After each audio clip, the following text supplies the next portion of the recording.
كتاب أنزلناه إليك مبارك ليدبروا آياته وليتذكر أولو الألباب.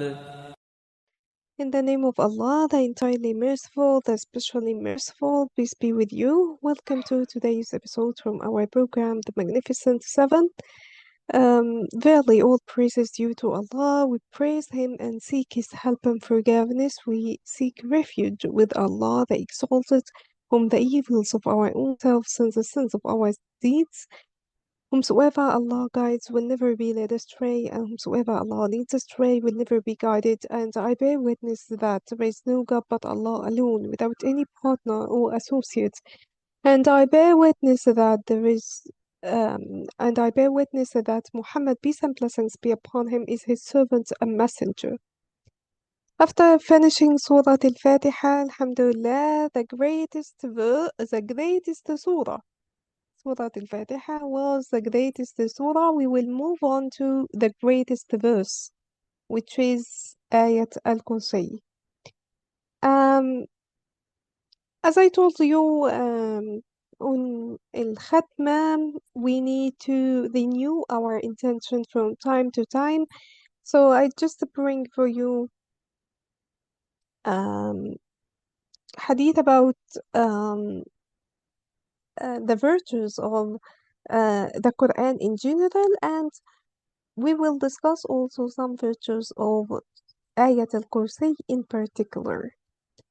So, um, Abdullah ibn Amr reported that God's messenger is saying the one who was devoted to the Quran will be told to recite, assent, and recite carefully as he recited carefully when he was in the world, for he will reach his abode when he comes to the last verse he recites.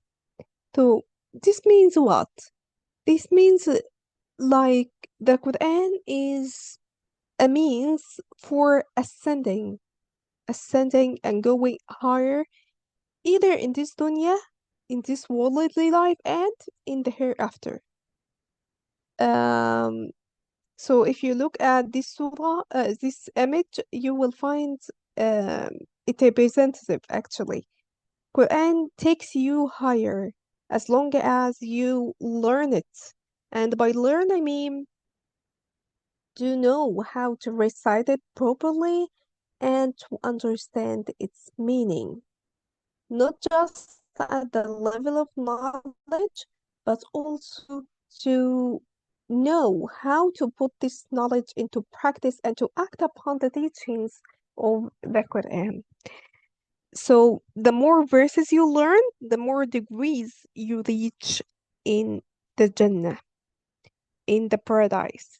So, I just wanted to let you know the strategy that we will adopt in our course.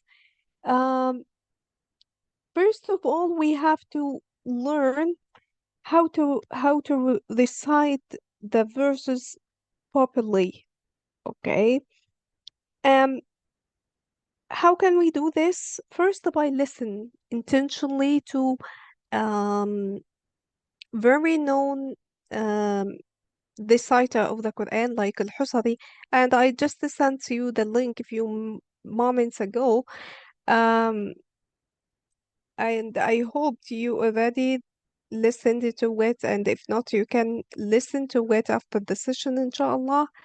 It's a recitation of Al-Husari for Ayat Al-Kursi. Then you have to decide this these verses to a teacher to correct you.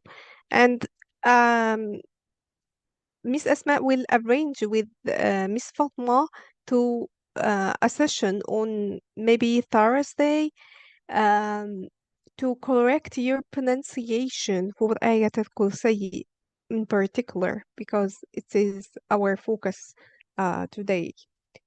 But I will handle the meaning part. I will take you in a journey for delving into the meanings of these verses, of this verse, um, and how to put this meaning into practice. Okay, so we will discuss uh, Tafseer Al-Sa'di, we will discuss the meaning of the verse, we will know how to apply these meanings into our lives. Okay? Then you will have one mission, which is to spread the words, to teach what you have already learned, to convey the message of Allah. The Messenger sallallahu alayhi wasallam said, بلغوا عني ولو آية. Just convey even even one verse. Okay? So we have to um, these are the duties actually that we need to do towards each verse of the Quran. So let's start. Bismillahir Rahmanir Rahim. Um, Ayat Al-Kursi, as I told you, the greatest verse. So we will tackle the virtues of this verse. Why we focus on this verse in particular? Um, why we pay it special attention? Okay. So we will explain it segment by segment, okay, chunk by chunk, and we'll explain the names of Allah involved, and we will um, talk about the practical steps that you can take in order to act upon the meanings of this verse. So let's start with um, one of the virtues of Ayat Al-Kursi. I just need someone to read. Um, I may choose Shamsa. Could you please read this?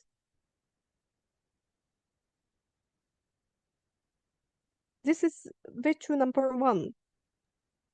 Uh, Assalamu alaikum, Saza. Give me 5 minutes. I make my little one settle in the room. Then I'll Okay, come no back. problem. Let me Thank you. take another Jazakallah. sister and go back to you. Rufaida, would you please read this? Yes, Ustad. A very easy way to Jannah. Abu Umama. Umama. Umar, okay, reported the Messenger of Allah, subhanahu wa ta'ala, Sallallahu who, alayhi wasallam. okay, sallallahu alayhi salam, whoever said Ayatul Kursi at the end of after each mandatory prayers, nothing prevents him from entering paradise except death. Okay, thank you. Could you tell me what do you understand from this hadith?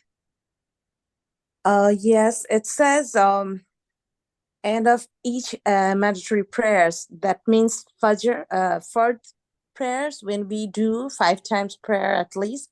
So every Fard prayers, if we read this Ayat Al-Kursi ayah, then Allah will accept us our dua, and there will be no restriction to go in, enter in the inside the Jannah. Yes, Except, thank you. yeah. Yeah, except this. This means that if you die at any time, you will enter Jannah. Okay, because you already have like a permission to go to Jannah. Okay, you have an allowance to go there. So this is the only barrier between you and going to Jannah. Just this. If you die at any time, you will enter Jannah for sure. Okay. Eh, So this is like a guarantee for going to Jannah. So we are just doing all efforts in this life in order to go to Jannah, right? To go to the paradise. So This is a very great blessing of Ayat Al-Kursi. And this encourages us to do what? Rufaida, could you tell me? This is encourages us to do what? To recite it every time whenever we get time, even after first prayers and before actually go to bed, I mean to sleep at night.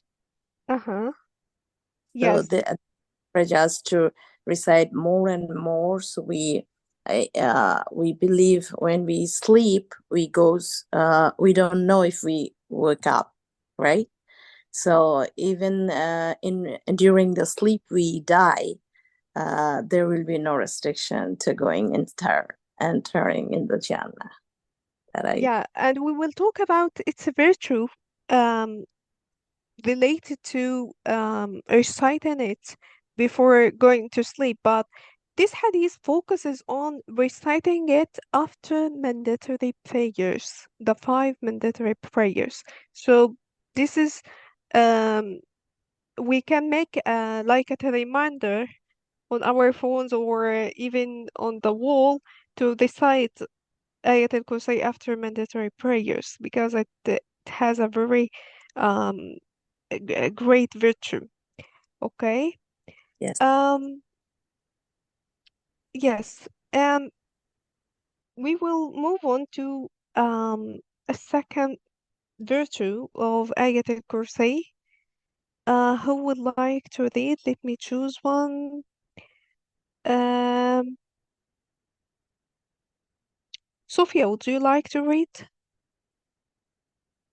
Yes, I'll read, inshallah. The greatest ayah in the Quran. Ubayy bi أبي Ubay بن كعب bi أبي بن كعب Ubay أبي ابن كعب ibn Kiba. Ibn كعب كعب. It's really difficult to pronounce Yeah, that. I know the عين you have a problem. All Yeah. of non-native speakers have problem with عين. So Okay. كعب. God's messenger asked Abu Mundir, this is Ubayy bin Kiba. أبي Ubayy bin أبا this is المنذر. أبي is كنية. كنية means Ubay. like, yeah, كنيas mean like a surname, you know, Okay. like a famous name Okay. for Kunya. someone. Sorry for Oh, this. no. Yeah. Okay. Do you know which verse of the God's book that you have is the greatest? I replied, God and his messenger knows best. He repeated his question and I asked, God, there is no God but he, the living, the eternal. Thereupon he struck me on the breast and said, may knowledge be pleasant for you. Abul منذر. Mundir. Yeah. Yeah, أبو المنذر. Yeah. Okay. Which verse? So here is the Prophet is asking one of his companion about the greatest verse in the Quran. Okay, and he repeated the question, and he said that finally he answered the question saying, God, there is no God but He, Allahu la ilaha illa huwa al-hayyul qayyum, the living, the eternal. So the Prophet um was pleasant with his answer and prayed for Allah to increase his knowledge. So what can we take away from this hadith? That Ayat al-Kursi is the greatest verse. Do you know why? Why it is the greatest verse? Is it Anyone? because of God's name in there, like it says in the paragraph, the eternal. Okay, there is no God, the living and the eternal. So it's it's Allah's greatest names, and we're calling upon His greatest names. Yeah, it includes the greatest names of Allah. So that is why it is the greatest verse. Yeah, this is one interpretation, but we have another interpretation. for justifying why it is called the greatest verse. So this verse describes Allah's attributes of power, knowledge, and sovereignty, highlighting His greatness and majesty. It includes a sum of Allah's beautiful names and attributes and negates any shortcomings on the part of Allah. Um, just mute yourself, please, because there is some noise in the background. So An-Nawawi, in his commentary on Muslim, said the scholars have stated that Ayat Al-Kursi is distinguished by being the greatest as it encompasses the fundamental names and attributes of divinity, oneness, life, knowledge, dominion, power, and will. So these seven are the fundamental attributes. So Ayat al-Kursi includes fundamental attributes and names of Allah. This is one interpretation, as you said. So what is the second interpretation? Just to make sure that you mute yourself. Yeah, thank you. I think someone is still unmuted. So the second interpretation is that let me see, how can I mute all? Yes. So the second interpretation is that it includes Allah's greatest name, Ismullah al-A'zam, Allah's greatest name. If he was supplicated with it, he answers the supplication. Okay? This is very important. The scholars have different opinions and discussions regarding what is the greatest name of Allah, because Allah's greatest name is very important in dua, because if he was supplicated with it, he answers the supplication. So some scholars said this name is in Surah Al-Baqarah, others said in Al Imran and Surah Taha. So some of them said it's the name of Allah. It's Allah. This is the greatest name. And others said it's Al-Hayyul Qayyum. And Allah knows best. So overall, it's called the greatest verse because it includes the greatest name of Allah. Okay, this is the second interpretation. The first interpretation is, as we said, it includes the greatest names and attributes of Allah. I don't want to overwhelm you with many virtues today, but I may postpone like 2 virtues to next time, and delve to the nature and the meanings of the first chunk of Ayat Al-Kursi. So what is the nature of the verse? Okay. It's about Allah's talk about himself. Okay. Overall, it's Allah's talk about himself. So could you tell me why is it important to know about Allah?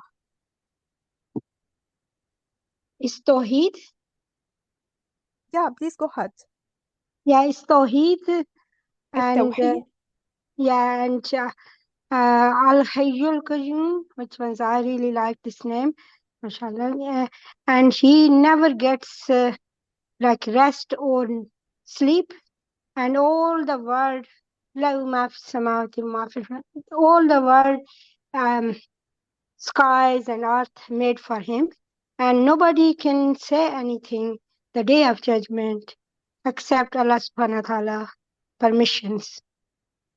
And maybe and his knowledge, and his the Kursi Samawati. Chair is very, very big. It's huge, more than bigger than whole world. It means Sama and Wal Ard and Wala Yahudu. And he look after everyone, and he's Aliyul Azim. Yeah, thank you for giving us like an overall meaning of this verse. But my question is, why is it important to know about Allah? Why do we know? Why do we need to know about Allah? This verse particularly focuses on Allah. Allah, It yes. yeah, Because if right? you don't know Allah subhanahu wa ta'ala, how can we obey him and pray him? And we Exactly. should know that who made us and why, what's the purpose of our life, like in Surah Mulk. And the other day we were doing the Surah Yunus, it's written. So why we made it, why Allah subhanahu wa ta'ala, because he can test us. Okay, can we do the good thing or bad thing? He did not made the world for nothing. Actually, people think it's just made it like bank, but it's not. It's, he made it, he's a test, it's our exam. And we have to pass our exam with full marks, inshallah. Inshallah. Thanks so much for your insights and for your brilliant answers, actually. Um, I just wanted to add that it's important to know Allah because we are required to worship Him, right? And worship, as we defined it previously while discussing Surah Al-Fatiha, we said that worship is about love plus obedience. Okay, so how can we love someone who but we didn't know him, right? In order to love someone, this necessitates to know about this one, right? And how to obey, as you said, someone without knowing him. So we need to love and obey Allah. In order to love and obey Allah, we need to know more about Him, right? So Allah actually showers us with many blessings. So we need to be closer to Him and to know His names and attributes in order to love Him more and obey Him more as well. And Allah has many perfect and beautiful names and attributes that deserves uh, to be um, to be discussed and to be studied. So here, Ayat Al-Kursi consists of 9 declarations about Allah. Allah is the subject of the following 9 statements. So the first statement is الله لا إله إلا هو الحي القيوم لا تأخذه لا تأخذه سنة ولا نوم. So who is the object of the second declaration is Allah. له ما في السماوات وما في الأرض. Who is the subject, sorry, of the third declaration is Allah as well. ما ذا الذي يشفع عنده إلا بإذنه. Also, it refers to Allah. Okay, so it's like continuous statements and declarations about Allah, and we will discuss the 9 things that uh, you need to know about Allah one by one. Okay, so let's start with Bismillahir Rahmanir Rahim, that we always start with any part of the Quran. We always start with Bismillahir Rahmanir Rahim. Could you let me know what does Bismillahir Rahmanir Rahim mean? We already talked about this at the beginning of Surah Al-Fatiha. So anyone can remember Bism, at least what does it mean? Allah, Ar-Rahman, Ar-Rahim. With Please go name ahead. of Allah, Allah, Ar-Rahman, most gracious, and Ar-Rahim, most merciful, because when I didn't know the Arabic and root words and things, I say the both of the words comes from the root words of Rahim, Rahamim, and why is the different? Because Allah subhanahu wa ta'ala is always merciful when Ar-Rahim for everyone, every creature. And He's Rahman and Rahim.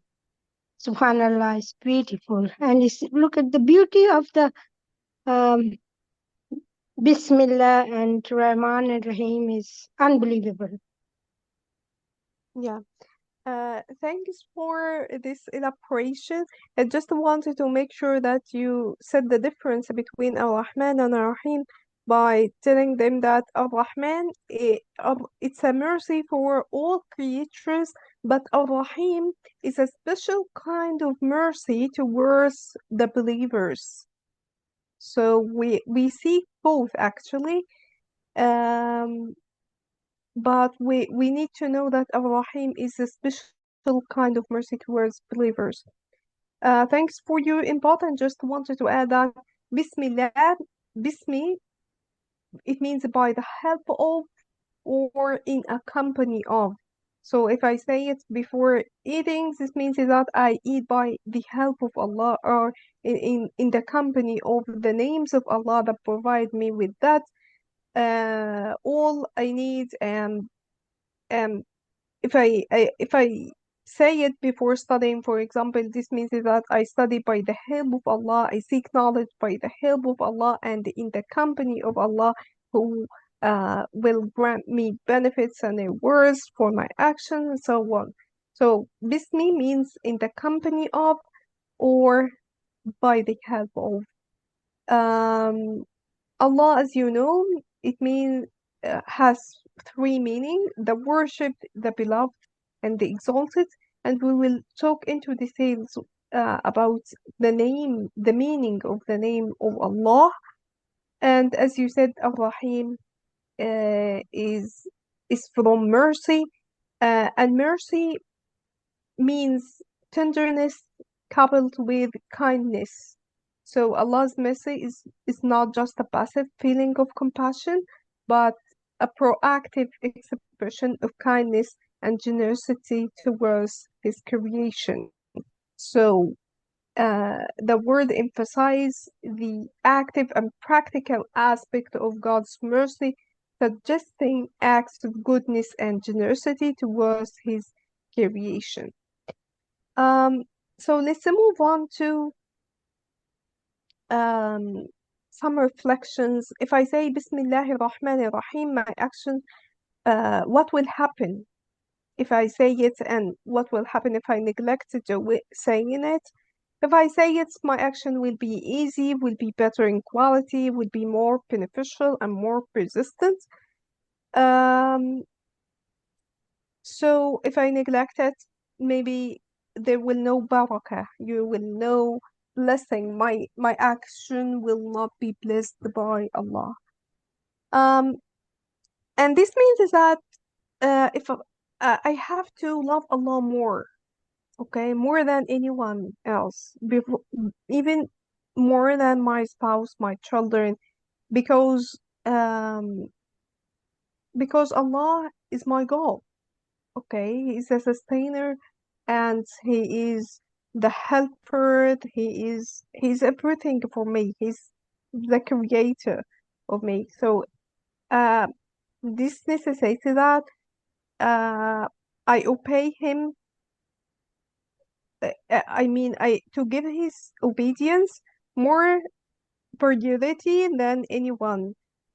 And if there is a contradiction between my obedience to any other creatures, I mean my spouse, my parents, and so on, I need to obey Allah and disobey others if there is a contradiction. Okay. So what is the most important thing I need to do? To say Bismillah ar-Rahman ar-Rahim before doing anything, to seek to do that Allah loves from sayings and actions, to love Allah more, to obey Allah, to show mercy to people. as Allah is Ar-Rahman Ar-Rahim, He loves those also who show mercy to people. Um, so this is the beginning of Ayat Al-Kursi. Allahu la ilaha illa huwa al-hayyul qayyum. Allah, there is no God worthy of worship except Him, the ever-living, all-sustaining. So what is the meaning of ilah? Anyone knows?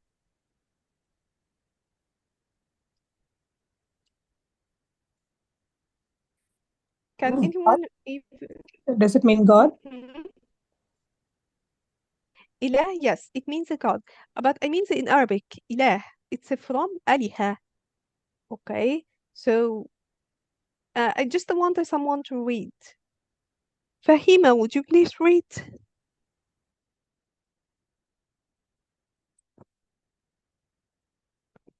Zuleikha, would you please read?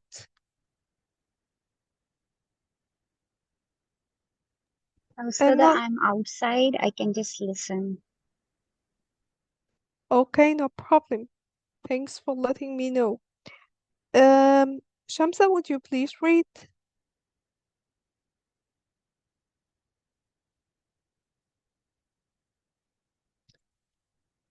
Um, let me see names. Fawziya, would you please read? If anyone would read. Assalamualaikum warahmatullahi wabarakatuh. Wa alaikum assalam wa rahmatullahi wa barakatuh. Please go ahead. Inshallah. Allah. It's from Aliha. Aliha means Um, to worship. can I start reading, Ustada? Sorry. Can I start reading? Yes, please go ahead. Ilah from Allah from Aliha. Allah from Allah, i.e. to worship. That is why Ilah is translated as the object of worship, the one to be worshipped. It suggests that there is no worship. There is no worship is ever being done unless it is done for Allah. It does not only mean that there is no good worthy of worship God. except There Allah. is no God worthy. Allah's permission. There is no God worthy of worship except Allah. Rather, it suggests that no one truly experiences that worship unless they have done it for Allah. From Allah, He, Aliha. From Aliha. from Allah, i.e., to find peace and contentment. It is in someone, to turn to someone when you are sad or overwhelmed. It suggests that you are not going to find any peace except with Allah. There is no one to run to in desperate situation, desperate except Allah. Desperation except Allah. From Allah, which means to be amazed or it awe of someone. From Aliha, yes, which means to be amazed or in awe of someone, nothing to be amazing by like Allah. Some Arabic scholars suggest that it comes from waliha, turning Hamza into wow.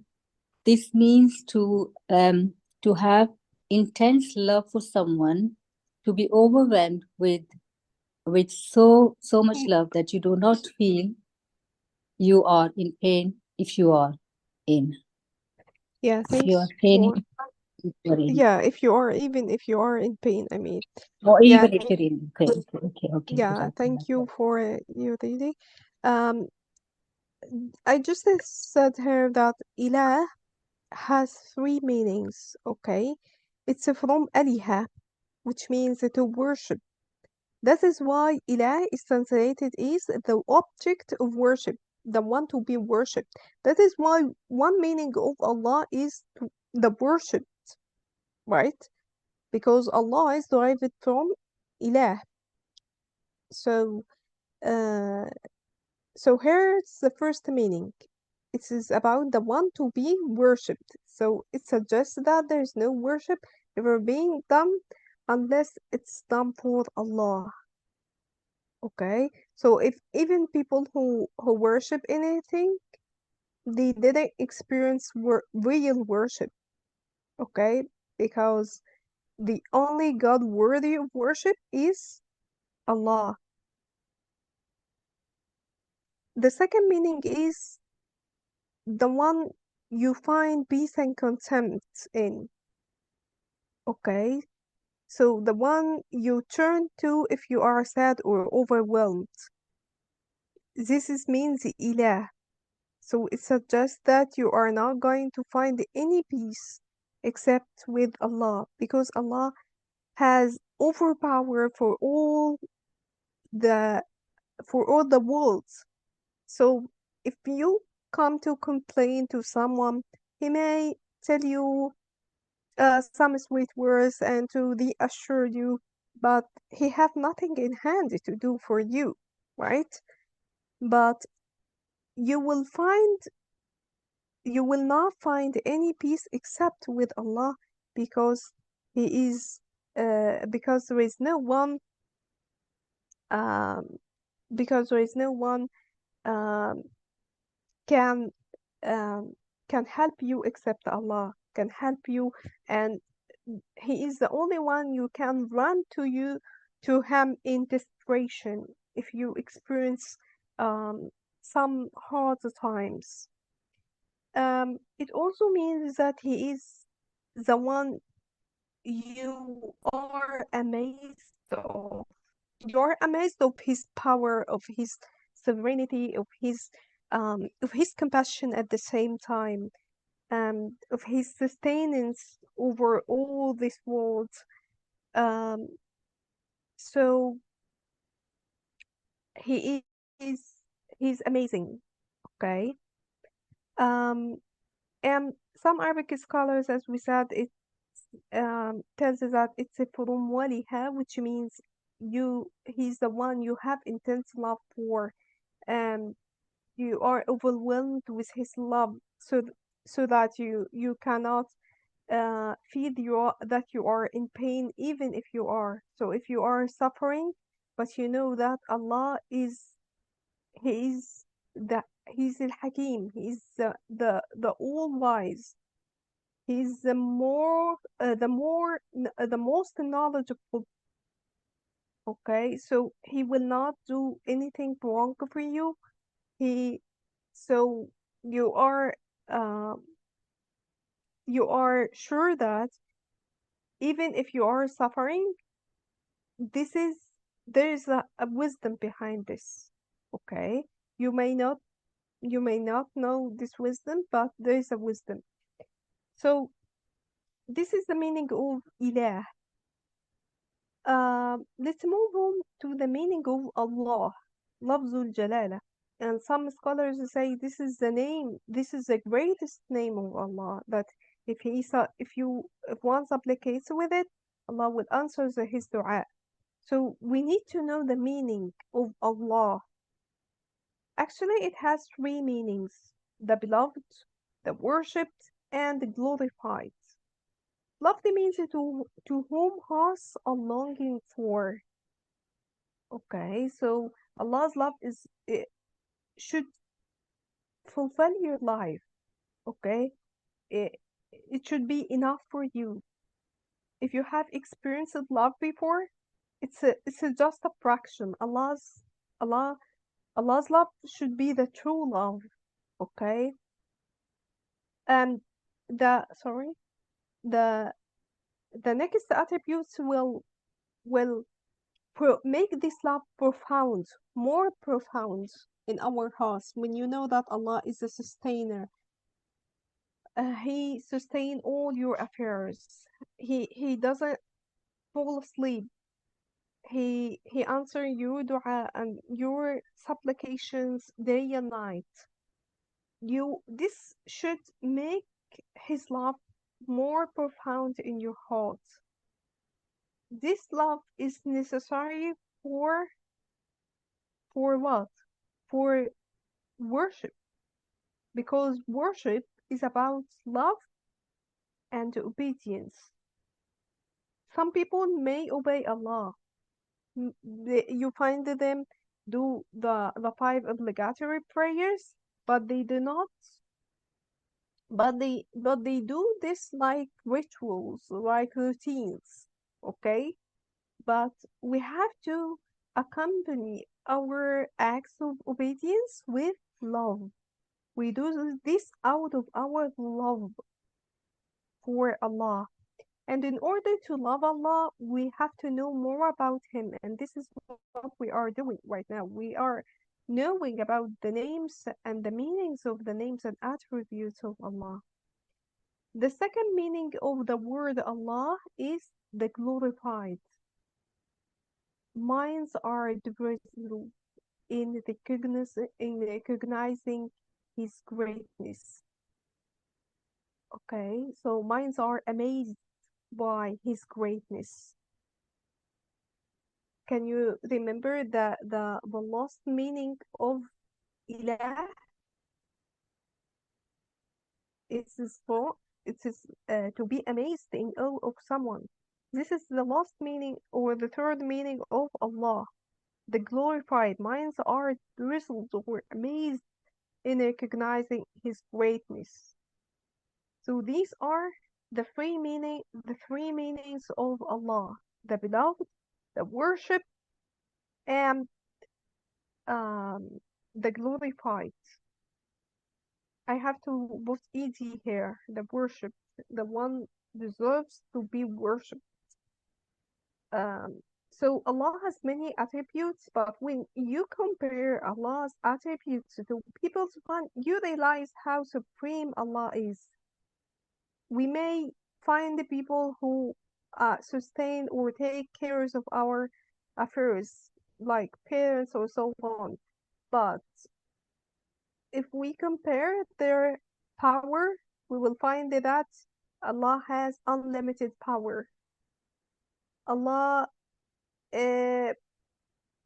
is the most compassionate. He is Rahim, even more than our parents, even more than our mother. He has wisdom. He do what is best for you out of his wisdom. But your parent may take a decision concerning your future, and this decision was not that correct. But this is because they're limited capabilities, right? So, what about Al-Hayy Al-Qayyum? Allahu la ilaha illa huwa al-Hayy Al-Qayyum. What is the meaning of Al-Hayy Al-Qayyum? I just need another one to read. Fahima, would you please read? Atakia, Famana. Assalamu alaikum. Wa alaikum salam wa rahmatullahi wa barakatuh. Please go ahead. Just to read the The ever-living ever living, Mhm. the ever living testifies that Allah is the ever living who never dies. It also implies that He gives life to other creatures like plants, humans, etc. All sustainer is who sustains everyone and everything. All creation stands in need of Allah and totally relies on Him, while He is the most rich, who stand in need of nothing created. Yeah, thank you. So Al-Hayyu, the ever-living, means the one who has absolute source of life, okay, and the one who is truly living. He is the reason for living today, because he is the one who gives me life. But there is a difference between my life and Allah's life. My life, and I mean plants and humans, have life, but they will be struck down by this. But Allah never dies. Okay? Even people sleeps, right? And this is like now a micro um, a micro image of death, but Allah never sleep, never dies, right? So Allah is Al-Hayy, and He is also Al-Qayyum, who even takes care of you without asking for your needs. Think about your heartbeats. Do you ask Allah to regulate your heartbeats? Do you know what will happen for you if your heartbeats become faster? And what will happen for you if your heartbeats become even slower? You will suffer. You may even die. So, who is the one who regulates this? Who is the one who regulates your breath? So, Allah is establishing the foundation of my relationship with Him. He is telling you, I'm alive, which means He's constantly there. If you are asking for something, He's listening to your pleas and answer them. If you don't ask, He already cares for you. He's Al-Qayyum. And I just wanted to tell you an Arabic note about Al-Qayyum. Al-Qayyum is like an unusual hyperbolized form in Arabic, صيغة مبالغة, but it's unusual. It's not common. Okay, which suggests that Allah takes care for you diligently in an unprecedented, unusual way. Okay, He maintains the entire plan for how His creatures are going to live. He's overseeing everything of your affairs. He does and although he oversees and sustains the affairs of all the creatures around the world, he doesn't get exhausted, sleepy, or drowsy. Okay? Because Allah is not like people. Allah is not like people, is not get exhausted by doing things like sustaining the affairs um, of his creatures and so on. But people get tired if they just take care of few children, right? Um, so Al-Qayyum is from Qayyim, standing, which suggests that he is engaging while he is vigilant. He maintains things in the seen and unseen things, inside you and outside you. He has unlimited areas of application for his for for taking care of um, his creatures. Um, so this is about Al-Hayy Al-Qayyum. Let's read Tafseer Al-Sa'di for this part. I just want another sister to read. Tamana, would you please read? Yes, that this verse is the greatest, best, and most sublime verse in the Quran because of what it points to of important matters and divine attributes. Hence, there are many hadiths that recommend reciting it regularly at different times, morning and evening, when going to sleep and following the prescribed prayers. In it, Allah tells us about Himself that there is no God but He. That is, where is none deserving of worship except Him. For He is the true God to whom all types of worship, obedience, and devotion should be directed because of His perfection, the perfection of His attributes, and His great blessings. Yeah, thank you. Could you please summarize for me this part, or just the main points it talks about?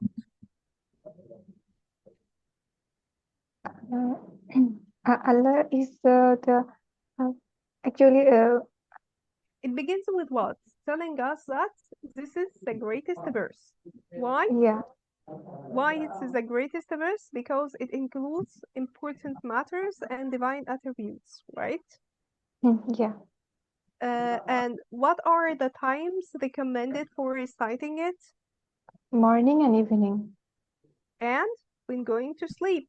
Sleep. Yeah. And following the prescribed Yes. prayers. Yes. So it is in أذكار الصباح, the dhikr in the morning, in the evening, before going to sleep, and after the prescribed prayers. These are the recommended times for reciting this verse. And it tells us about Allah. Ayat Al-Kursi, it tells us about Allah. As we said, the nature of this verse is it is Allah's talk about himself. Allah's talk about himself. And there's no worthy of worship or deserve to be worshipped except to him. And what? Because of what? Because of his perfection, his in terms of attributes and blessings, right? Yeah. So would you please continue with me? Move on to the second slide. And it is befitting that the human being should be a slave to his Lord, following his commands and heeding his prohibitions. Everything other than Allah subhanahu wa ta'ala is false, and worship of anything other than him is false, because everything other than Allah is created, imperfect, under his control, and dependent on him in all ways. So it does not deserve to be worshipped in any way. Could you tell me what do you understand from this? What what human beings are supposed to do? We are servants, so we should worship him and obey him, because he is the one follow God. his commands and heed his prohibitions. Right? And this is what a slave should do. Everything other than Allah is false, because Allah is the one who is worthy of worship, worthy to be worshipped, I mean. Other than him is false, right? Because Allah is the one who created us.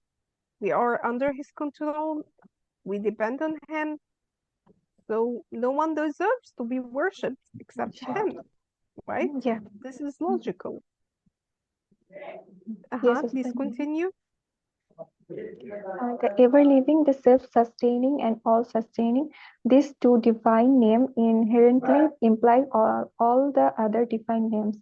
The ever-lying Al-Hayyu is the one who has perfect life, which implies all attributes of his essence, such as hearing, sight, knowledge, power, and so on. And the self-sustaining and all-sustaining Al-Qayyum is the one who is self-sustaining and whom others need to exist. This implies all the actions of the Lord of the worlds, who does whatever he wills of rising above, descending, speaking, creating, granting provision, giving life and death, and all types of control. All of that is included in the concept that he is self-sustaining and the sustainer of others. Yeah. So what do you take away from this? So, everly, this Al-Hayyu is it actually means he is the only one who gives the life and death. All the things is on his control, and every attribute such as the hearing, sight, knowledge, he gives us that. And self-sustaining, Al-Qayyum is actually who provides provides everything. He rise. I think. Yeah, he rise whatever he wills. He can rise you to a higher place, and he can do the Well, opposite. Yeah, he yeah. can create people, provide them with their provision, or grant them their provision, give them life, death, all types of controls. So Al-Hayy means he has a perfect life, right? He never dies nor sleeps. He gives life to others, and not just the human beings. Think about plants and reflect on its life cycle. Who Every gives creature. life? Yeah, who gives the life to the seed to become a flower? Allah gives also the life to human beings and let them grow up till they die, right? So we have a process, life process, but Allah is the ever living. He doesn't pass by this process, okay? He he never dies as well. And he is the one who sustains the affairs of every creatures in different places in the whole world. And no one can do anything for him because he needs for nothing. We need for Allah, but he needs for nothing. He doesn't need for any one of his creatures, but all creatures needs him, Yes. right? Yes. Because he is self-sustainer and all sustainer. He can sustain himself and sustain the affairs of all others. So please continue. Hence, some of the scholars say that these two are the greatest names or to which, if Allah is called upon by them, He will respond, and if He is asked by them, He will give. The perfect nature of His being ever living, self sustaining, and all sustaining means that neither, neither slumber nor sleep overtake Him. Yeah. So he's talking about the greatest name of Allah, right? And Yeah. some scholars said that this is Allah, and other, as I told you, said this is Al-Hayyu Al-Qayyum. So Allah knows best, but we may use all of these names while making dua. So, what have I known about Allah Almighty? Um, would you please read? I just wanted, not wanted to overburden you, but if you would like to continue, it's okay. No problem. Jazakallah khair. Okay. Allah the Almighty is Allah. He is the one who is worshipped, the only one who deserves to be worshipped because of the divine attributes he has, which are attributes of perfection. And number two, Allah the Almighty is Al-Wahhad, Al-Wahid. Al-Wahid, and Yes. He is the one who is singled out in all aspects of perfection, such that nothing else shares with him in this. It is obligatory upon the servants to single him out alone in belief, saying and action by acknowledging his unrestricted perfection, his uniqueness, and singling him out alone for all types of worship. Yeah. So here's the meaning of Allah. Allah, as we said, means the worshipped, the beloved, um, and the most exalted. This is the meaning of Allah. So I need to know these meaning. And the worshipped means who solely deserves to be worshipped with love and with full love and full obedience. Okay. Even Ibn Taymiyyah defined the worship as some people think that worship is like just a prayers or just reciting the Quran. They limit the umbrella meaning of worship.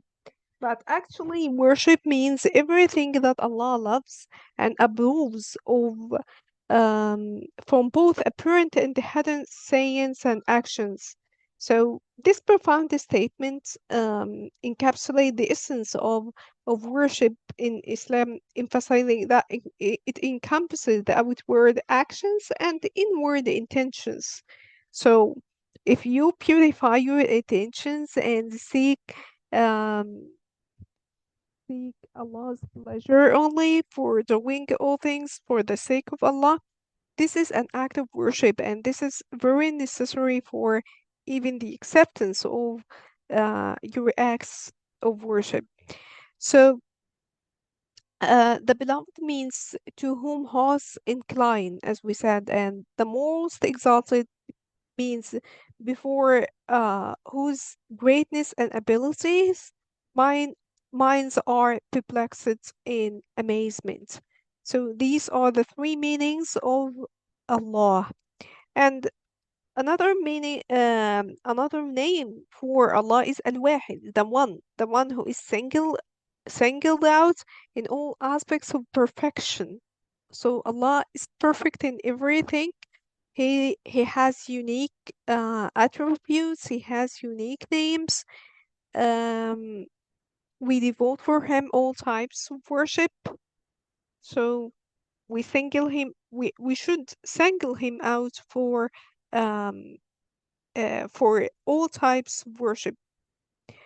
Um, so what is the meaning of Allah and Al-Hayy Al-Qayyum? This what we have known about Allah after reading the meaning of this verse.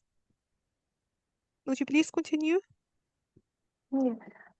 Allah the Almighty is Al-Hayyu and Al-Qayyum, the ever-living, the self-sustaining and all-sustaining. These two divine names inherently imply all the other divine names. And the ever-living Al-Hayyu is the one who has perfect life, which implies all attributes of his essence, such as hearing, sight, knowledge, power, and so on. The self-sustaining and all-sustaining Al-Qayyum is the one who is self-sustaining and whom others need to exist. This implies all the actions of the Lord of the worlds, who does whatever he wills of rising above, descending, speaking, creating, granting provision, giving life and death, and all types of control. All of that is included in the concept that he is self-sustaining and the sustainer of others. Hence, some of the scholars say that these two are the greatest names to which if Allah is called upon by them, he will respond, and if he is asked by them, he will give. Yeah. So we have already talked about this before. Just let us move to the practical steps. What is the most important things I need to do? What I need to do? Thanks, dear sister. Just a lot. Don't want to overburden with more reading. Let's move to Rufaida. Saja, your voice is very far away. Okay, let me just go closer. Ariba, would you please read? As long as you cannot hear me, would you please read? Saja, your voice is not clear, I guess. Is that not clear? No. Okay, is it clear right now? Yes, now clear. Okay. Okay. Would you please read? Okay, to recite Ayat Al-Kursi daily in the morning and the evening, and to recite Ayat Al-Kursi regularly after the prescribed prayers, to recite it when going to sleep, to call upon Allah by his greatest name of Allah, if he is called, by which he will respond.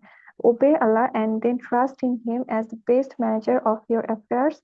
Always return to Allah to ask him for whatever you want and make sure that Allah will do what is better for you as he knows best. Depend upon Allah in attaining your provision and needs. Okay. So these are the most important things. Can you rephrase it for me or summarize it? Or just tell me what is the most important that you get away? We should recite Ayat Al-Kursi morning and evening, especially after prayers. I think it's for prayers after, And then when you're going to sleep, we should recite it. And in our dua, we should mention Allah's greatest name, Al-Hayyul Al-Qayyum, because in a hadith they are mentioned that in these greatest names he will respond uh, and obey Allah, and then trust his uh, uh, manner of our affairs. Okay, and we should obey Allah and return to Him, because if He wills, then we go rise, and if everything is on under His control actually.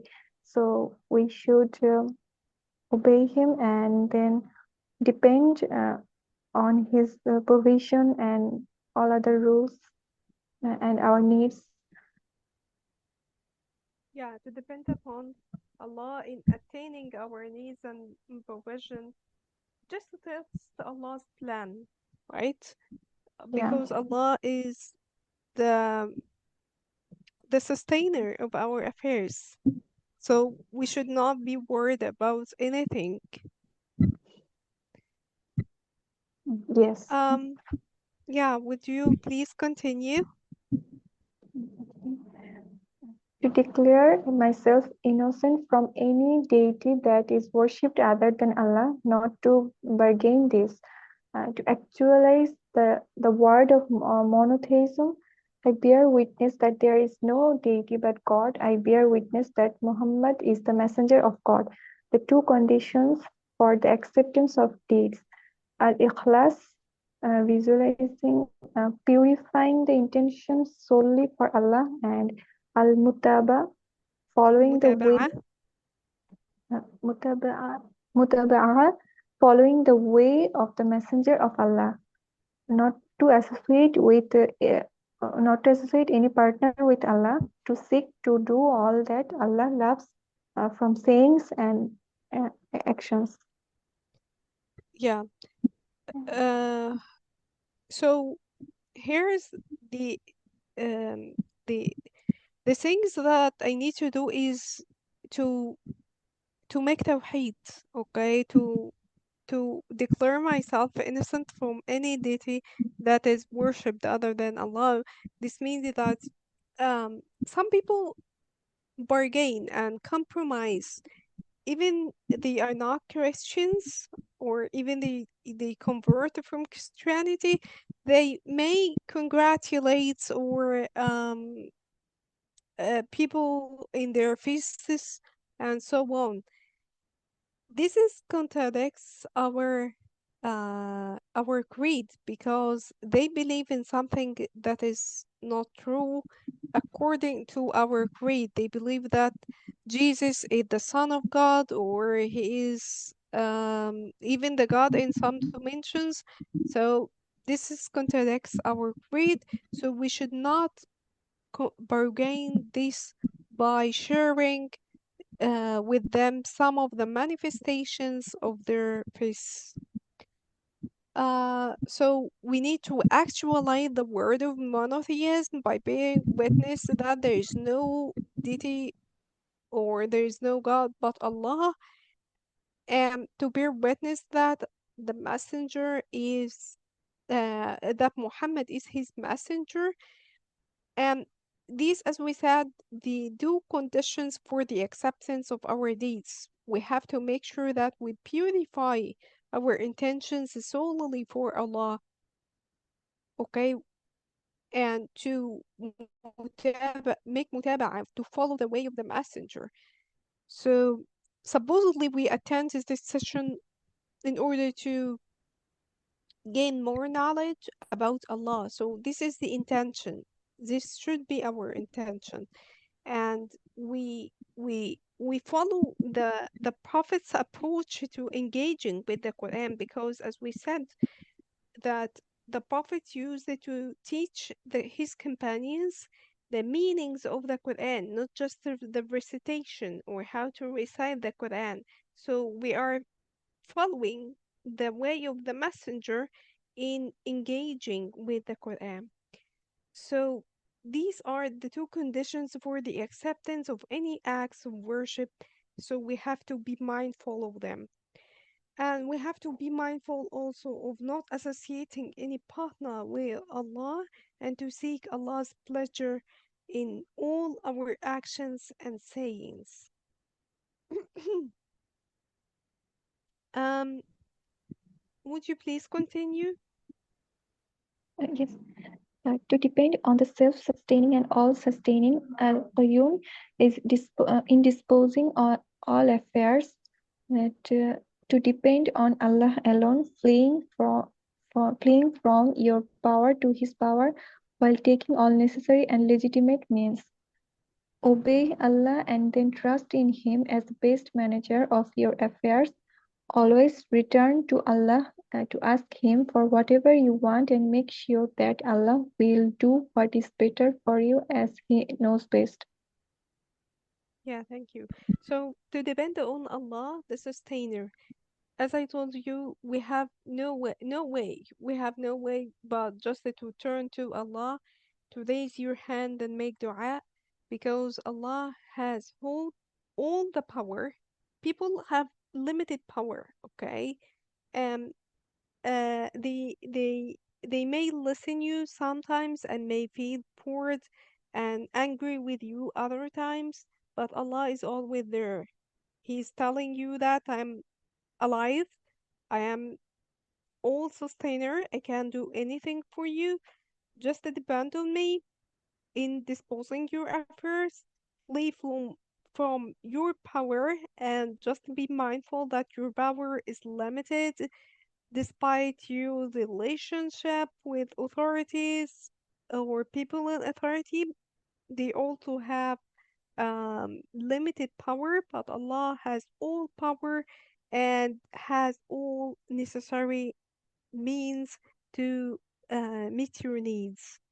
So just obey Allah and trust Him and return to Allah and ask whatever you want and make sure that Allah do what is the best for you because He knows best. Okay? Just to trust Allah's plan. So Yes. we need to reflect on the meaning we have just discussed. Ibn al-Qayyim rahimahullah, may Allah have mercy on him, said there is a chaos in the heart that cannot be brought into order except by one turning to Allah, and in one's heart is a loneliness that cannot be removed except by finding company with Allah whilst alone. There is an emptiness that is not felt except by His love and continuous remembrance of Him and sincerity to Him. And if one were to be given the entire world, that emptiness would not be fulfilled ever. So, uh, he who found Allah, what he has lost, and the one who has Allah with him, who has power over him, no one can um, no one can hurt him if Allah is beside him, right? So this suggests that Allah's greatness is beyond our comprehension and that our minds are incapable of fully grasp the vastness of Allah's power and wisdom. And this realization should evoke a sense of humility and reverence in our house. We should be more um, humble or show more humility before Allah because He has power and sustain even the whole world. Okay, so after reflecting upon the meanings of these verses, we should start to evaluate ourselves. Do you constantly seek Allah's help only in every aspect of in your life? Um, if you face some issues, do you depend on your skills and your relationships, or you think first about Allah? I just wanted to hear from you because this is very important. It's about shirk, it's about associating partners with Allah. To think that people can do things for you, but you have first to what you should do in this situation. You should first to depend on Allah and ask Him to grant you people to be in your service, to help you. Okay, but you have to know and to be mindful of the fact that Allah has all power. Allah is the only one who can help you. And I just move on to very um a complement of what we said. He is not just Al Hayy Al Qayyum. He's not just the all living and the all sustaining. He neither drowsiness nor sleep overtakes him. This statement deals with the worries in the heart of the believer. Um, just imagine if Allah has slept, okay? Um, plants or I mean the planets would have crashed as the one who sustains them sleeps. Okay, just imagine this situation, what we shall do. So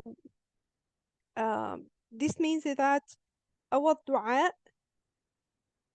if Allah sleeps or even have a snap, this means that our dua will not be heard sometimes, right? So we will talk about some details or delve into more meanings next time, inshallah. So this is the end of our session. Um, and I hope you understand more and know more about Allah, the the names and attributes of Allah. Um, and I will give you a quiz, like a small quiz, um,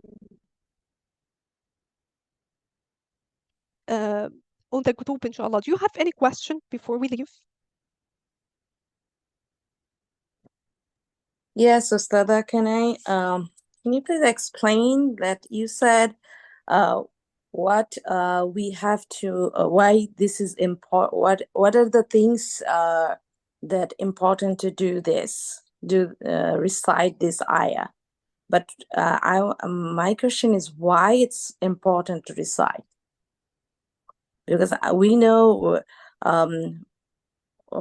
like what time we should do this, right? Recite Yes. this. But I was just thinking why it's so important, because you said some point, but we can get away from if wherever we need help, that we can get away if we decide this. But what are other points you were mentioned? I forgot. Can you explain it again? I suppose that you are asking about the importance of reciting this verse in the times we mentioned. Actually, because of its virtues, we said that it includes the name or the greatest name of Allah, that um, if he is asked by, he will respond. So this is one virtue. It's also, as we said, it is important because it's an easy way to Jannah. If you recite it and you die at any time, you will enter Jannah. So this is very important. Makes it important that you need to recite it frequently. Okay. And as we said, it's the greatest verse because it includes the greatest names and attributes of Allah, and we should be mindful of these names and attributes in order um, to remind ourselves of um, of what? Of Allah's power and Allah's sovereignty and the control over the world. This makes us reassured that no one can hurt us in this world because Allah is always there. He is always beside us and he hears our dua. He even do not have or overtaken by snap or sleep. Okay, so he's always there day and night, and you can turn to him at any situation and he will help you. So we need these meanings um, uh, we need to remind ourselves of this meaning, you know. So does this answer your question? Yes, thank you. Jazakallah khair. آمين وإياكم.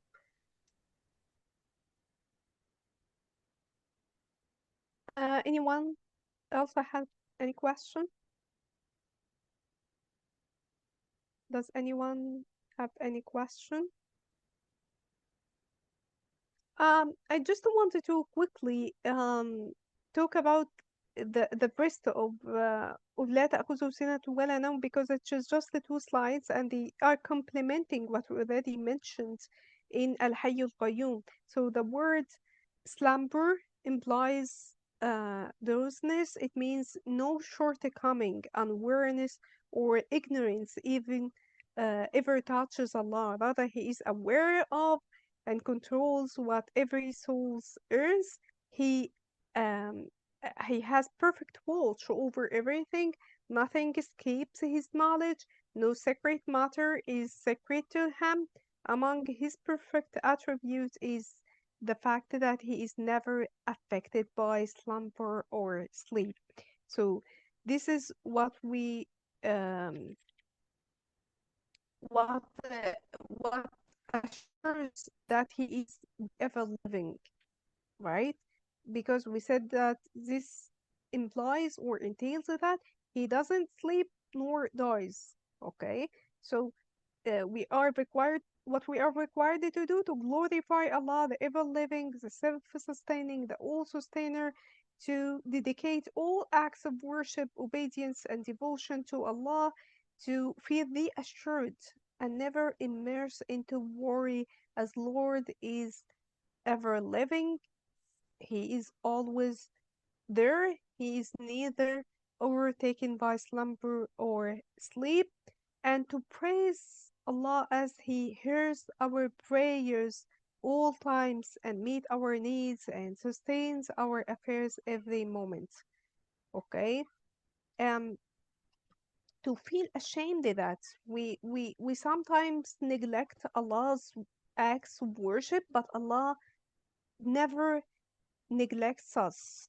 He always disposes our affairs, even if we forget Him sometimes.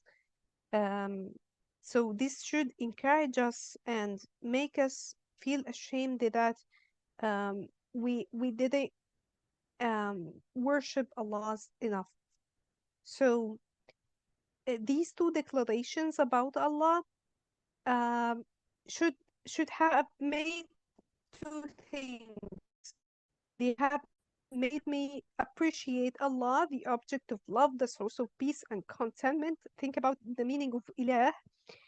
They have given me the assurance that Allah is living and He takes care of me and never abandons me, because He takes care in ways that nobody else can take care of me, and nobody in His place and anybody in His place would have been exhausted or burned out by doing that. But uh, Allah doesn't feel exhausted or burned out by even sustaining the affairs of the whole world.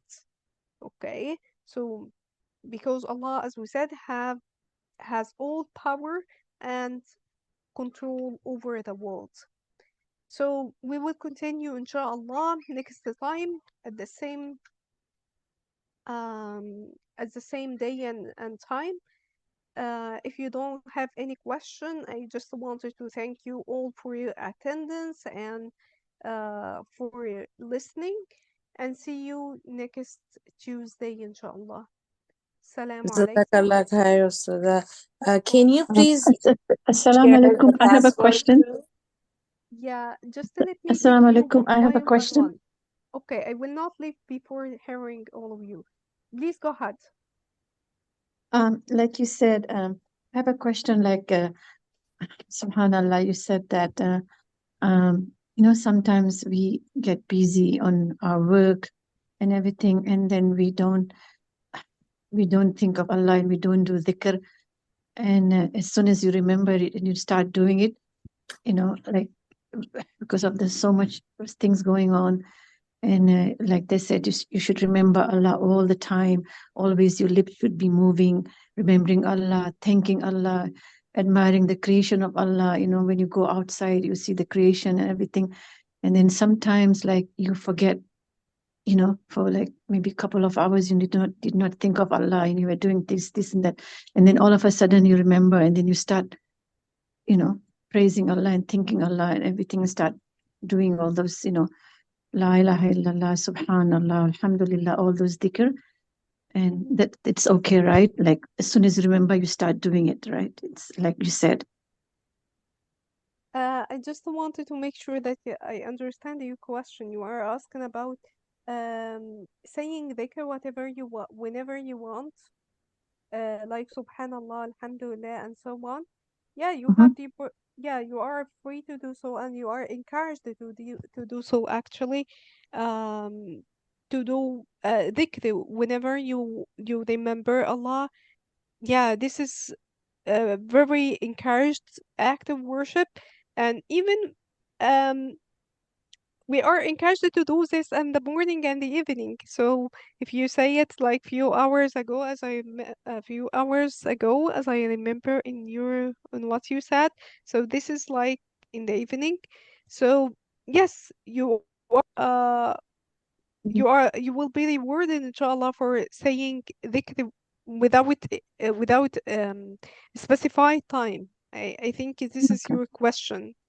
Right. Sometimes we like forget, we just not like, we don't think of Allah that much. We're doing something, and then all of a sudden remember, and you start praising Allah, thanking Allah. That's my question. Yes. Jazakallah.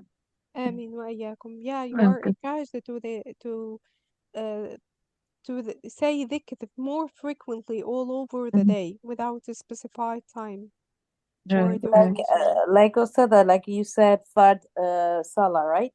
But I might just forgot about that. So we finish whole Salah, and then I remembered, oh, I didn't do the dhikr. So end of the Salah we do most of the time. So you said, even I do that, I will reward it, right? Yeah, you will be rewarded, and even the sunnah, the optional prayers, um you are encouraged to do it whenever you remember it. Okay, so even if you uh, forget to say the dhikr after the prayer, you are encouraged to do it whenever you remember. Yes, you will be rewarded, inshallah. Jazakallah. I Amin. have another question about the password. So I can use my laptop or like tab if you just share the password next time with the link, I Ustadha. don't think you need a password because all of your colleagues didn't need it. The password is just for those who will record, but you can use I mean, you can join us without Yeah, I did today, but it's the WhatsApp, it's only in my phone. So if I wanna use my laptop, I need the password, Ustadha. I don't think so. Even you Really? need, Yeah, yeah. Assalamu alaikum, Ustada. وعليكم السلام Can I ورحمة الله tell وبركاته. about that? You can download WhatsApp in a laptop or a desktop anywhere. Are Yeah, you you may need sure? to Yeah, download I did. the Yeah. application, yes. Both, really? I thought WhatsApp. WhatsApp, you cannot download it into, No, really? I have. Yeah. Oh, okay. You I'll can try download. that. Okay, Okay, thank you so thank you. much. Anyone Yeah. have any question? Does anyone have any question? So thank you again for your attendance and for listening. And I hope you put into practice the the the usage of or the reciting Ayat Al-Kursi after the prescribed prayers, the 5 prescribed prayers, and in the morning and the evening, before going to sleep, and to teach our children even to recite it before going to sleep, because children may see nightmares and so on, and they feel afraid at night usually. So this will assure them that Allah uh, will be beside them and will protect them, as we will know next time, inshallah. One of the virtue of Ayat al-Kursi, it is a protection from Satan. So,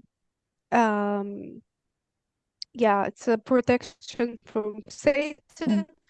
So it's encouraged to be recited for children before going to sleep. Thank you again, and see you next Tuesday, inshallah. I will send you in the group like quiz, small quiz on the part we covered, just to be mindful of the meaning we discussed, and I will upload for you the recording and the PowerPoint presentation, inshallah. Thank you all. Assalamu alaikum wa rahmatullahi wa barakatuh.